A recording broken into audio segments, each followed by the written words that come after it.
Have you ever pondered over the most critical security risks to web applications? Today, we're delving into one of the most significant vulnerabilities outlined in the Open Web Application Security Project, or OWASP Top 10 list, broken access control. Broken access control is a term that describes situations where a web application fails to correctly limit user access to its resources, functionalities, or data. This vulnerability arises when critical security measures such as authentication, authorization, session management, or other access controls are not correctly implemented or enforced. Let's illustrate this with a few examples. First up is inadequate authentication. This happens when an application's authentication mechanisms are weak or poorly implemented, leading to unauthorized access to sensitive functionalities or data. Next, we have insecure direct object references, commonly abbreviated as IDOR. This vulnerability occurs when an application allows direct access to its internal objects or resources without proper authorization checks. Attackers can exploit this by manipulating references or parameters in URLs, gaining access to restricted data. Thirdly, we have privilege escalation. This vulnerability manifests when a user, due to flaws in the system, gains higher privileges or access levels than what they should have. It can lead to unauthorized actions or access to sensitive information.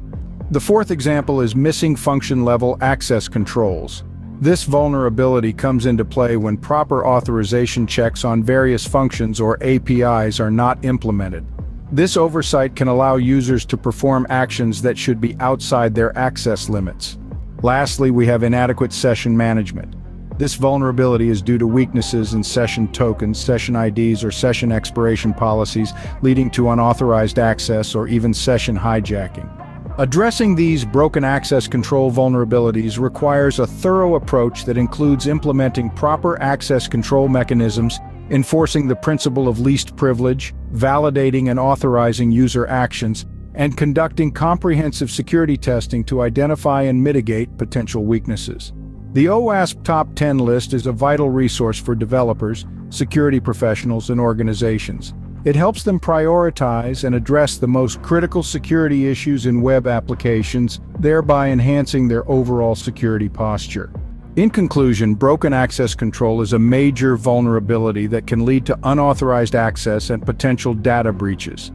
By understanding its various forms and how to address them, we can significantly improve the security of our web applications. Remember, a secure application is not just about preventing attacks, but about ensuring that every user has just the right level of access, no more, no less. Thank you for joining this exploration of broken access control. Stay secure and keep exploring.